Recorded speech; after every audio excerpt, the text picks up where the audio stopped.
Em entrevista a um canal de televisão a cabo, que faz parte da rede de assessoria de imprensa da aliança STF-PT, o ministro do Supremo, Luiz Roberto Barroso, criticou o que ele chamou de politização indevida das Forças Armadas nos últimos anos e emendou: infelizmente se reavivou uma assombração que já achávamos enterrada na vida brasileira, que é a do golpismo. Barroso tem essa mania de falar sem parar, e ele e sua turma deixam claro que não sabem o que é espelho, que são adeptos do denuncismo desvairado e da falta de autocrítica. Fazem uma força danada para enxergar um golpe promovido sempre pelos outros, por aqueles que eles, de forma muito descarada, desavergonhada mesmo, escolheram como inimigos da democracia. Na entrevista amigável, condizente com uma imprensa de estimação, sem perguntas pertinentes e cabíveis, sem questionamentos necessários sobre tantas contradições, Barroso ainda declarou o seguinte: a pior coisa que existe para a democracia é general em palanque. Pelo menos ele não disse isso quando estava no palco dos comunistas da UNE e muito à vontade gritou: nós derrotamos o bolsonarismo. Se ao Barroso não resta dúvida de que as Forças Armadas não são um poder político, a ele está muito claro que o judiciário, esse sim é, com certeza é, e o principal. Afirmar o contrário pode trazer problemas para qualquer um, desde que não esteja de mãos dadas com o grupo do Barroso. Por isso, o guerrilheiro José Dirceu nunca foi interpelado por dizer que o judiciário nem é exatamente um poder. Vadi Damus, outro petista, também pôde pedir despreocupadamente o fechamento do Supremo. A questão está assim faz tempo, depende de quem faz e não do que é feito. Recuo, então, para o ano de 2016, quando o impeachment da Dilma Rousseff foi inconstitucionalmente fatiado numa sessão presidida pelo então ministro do STF, Ricardo Lewandowski. Os petistas até hoje gritam sem parar e impunemente que o afastamento dela foi golpe, foi golpe. Não, golpe foi a manutenção de seus direitos políticos, referendada por unanimidade pelo Supremo. No plenário do Senado, Cátia Abreu fez um apelo. Peço aos colegas que não apliquem essa pena de inabilitação pela honestidade e idoneidade da presidente, independentemente de erros que alguns concordam que ela tenha cometido. Ela já fez as contas e deve se aposentar com cerca de R$ 5.000. Então, precisa continuar trabalhando para suprir as suas necessidades.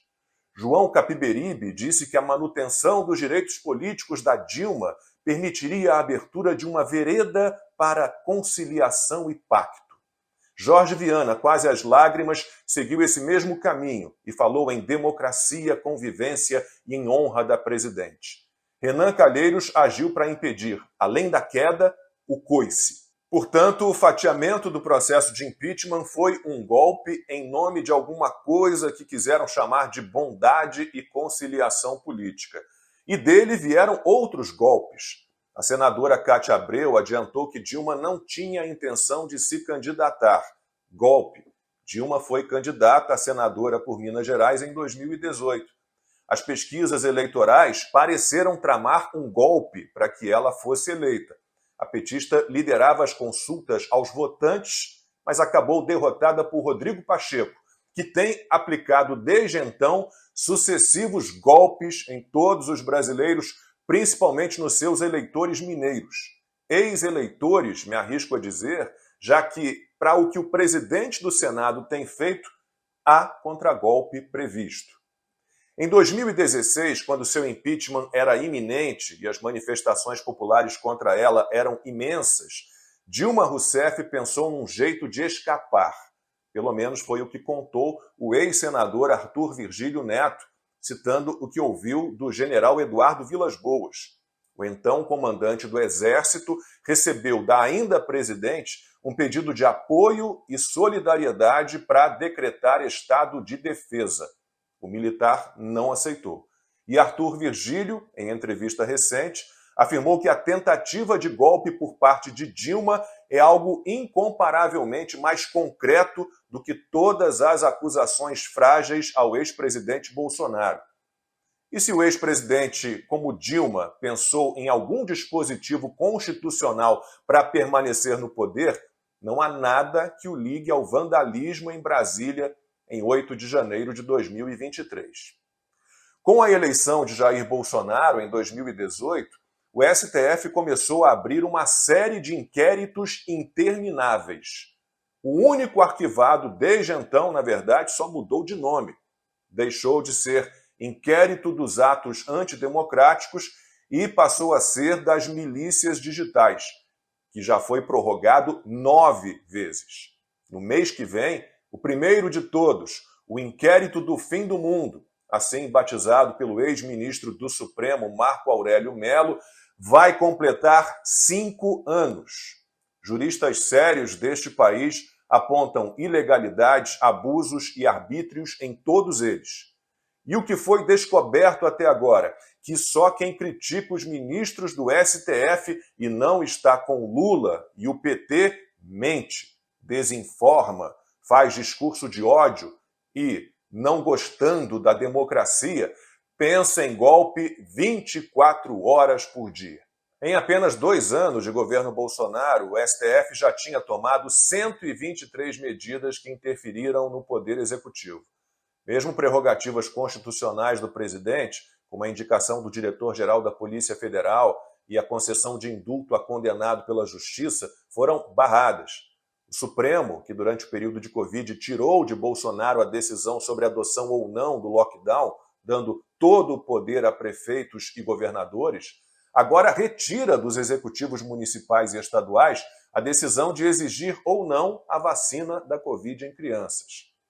O STF foi se esparramando pelo Executivo e também pelo Legislativo federais. A discussão no parlamento sobre a adoção do voto impresso auditável, com contagem pública dos votos, teve clara interferência do ministro Barroso, que não foi perguntado sobre o assunto na entrevista para amigos na última semana.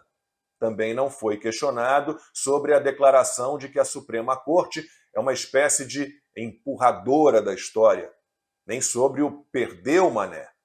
A assessoria de imprensa da turma no controle do país é dona da pauta. E não deu bola quando Dias Toffoli disse que os ministros do STF eram os editores do Brasil. Quando ele afirmou que já tínhamos um semipresidencialismo no país, com o STF exercendo o papel de poder moderador. Isso tudo é bobagem. O que se deve lamentar mesmo, Barroso falou na entrevista, é a politização indevida das Forças Armadas. E, isso ele não disse, mas conclui-se, a politização do povo brasileiro. Impossível não falar do vai-vem do STF sobre a prisão após condenação em segunda instância. Impossível não falar das artimanhas para anular as condenações do Lula e do uso de mensagens hackeadas, nunca periciadas, para acusar Sérgio Moro de parcial, como se Lula tivesse sido colocado na prisão por uma decisão exclusiva do atual senador, que agora pode perder seu mandato. Dá para chamar isso de golpe? Moro foi o responsável por isso sozinho? E os 3 juízes do TRF4 que condenaram Lula por unanimidade? E os 4 juízes do STJ que condenaram Lula por unanimidade? E os ministros do STF que negaram habeas corpus para o petista quando ele estava na prisão? Lula foi solto e liberado para concorrer à presidência da República. De novo, dá para chamar isso de golpe? E toda a campanha eleitoral, como ela deve ser tratada? Houve equilíbrio? Só um lado parecia não ter escrúpulos. Foi só coincidência o TSE ter tomado decisões quase sempre favoráveis ao PT e quase sempre desfavoráveis ao candidato do PL? Bolsonaro não podia chamar Lula de ladrão, corrupto, mostrar imagens dele, do José Genuíno, José Dirceu e Antônio Palocci sendo presos. Lula podia chamar Bolsonaro de genocida, negacionista, miliciano, fascista e conseguiu que seu concorrente não pudesse usar na campanha imagens das enormes manifestações de 7 de setembro de 2022. Ninguém podia falar da ligação de Lula com ditadores como Daniel Ortega e Nicolás Maduro. E o petista também impediu a exibição de falas suas sobre a Covid e sobre o aborto, numa espécie de autocensura. Ficou decidido que ele não disse o que disse. Coisas assim. Ainda bem que a natureza, contra a vontade da humanidade, criou esse monstro chamado coronavírus. É questão de saúde pública. Todos deveriam ter o direito de fazer o aborto e não ter vergonha. Não quero ter filho, vou cuidar de não ter filho. O que não dá é a lei exigir que a mulher tenha filho. Tudo contra Lula estava fora de contexto, era inverídico, montagem, edição. Quando começou a circular o áudio de um chefe de facção criminosa manifestando sua preferência pelo petista na eleição, houve censura.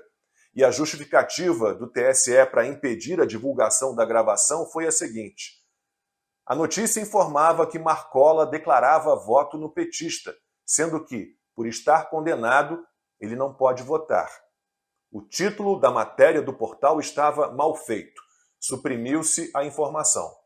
Da mesma forma, a entrevista de uma senadora sobre o assassinato do prefeito petista Celso Daniel também foi censurada, assim como menções a casos de corrupção envolvendo o PT. Sendo uma figura decorativa no partido, Lula nunca soube do mensalão, do petrolão, nada passava por ele. Lula nunca teve ligação com nada de ruim. Nunca. Nunca.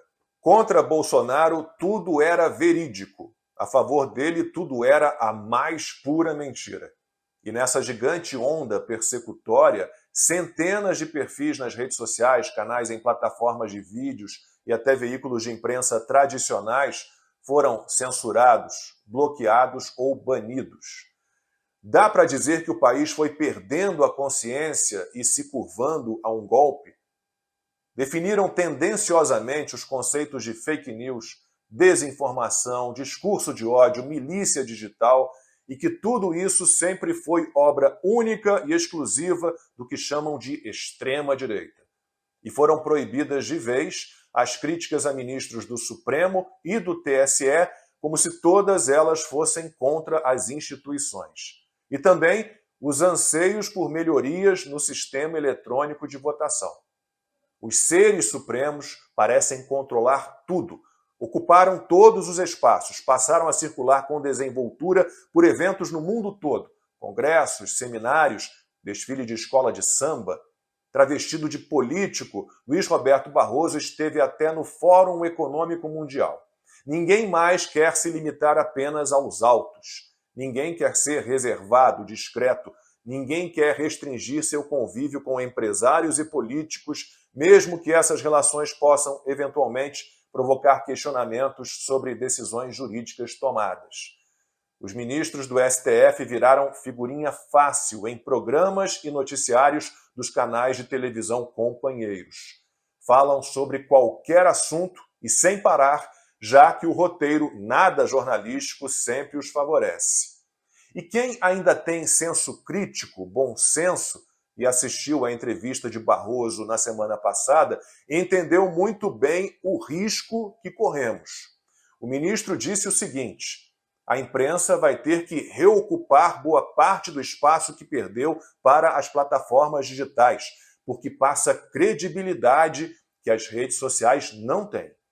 Isso agora é democracia, com censura às mídias digitais e a devolução do monopólio da informação, da propriedade da verdade aos veículos tradicionais, que nunca mentiram, erraram, se equivocaram, barraram o debate, militaram politicamente. Temos muito a agradecer aos salvadores da pátria, aqueles que restabeleceram a democracia. Os que discordam deles, esses sim, são todos golpistas.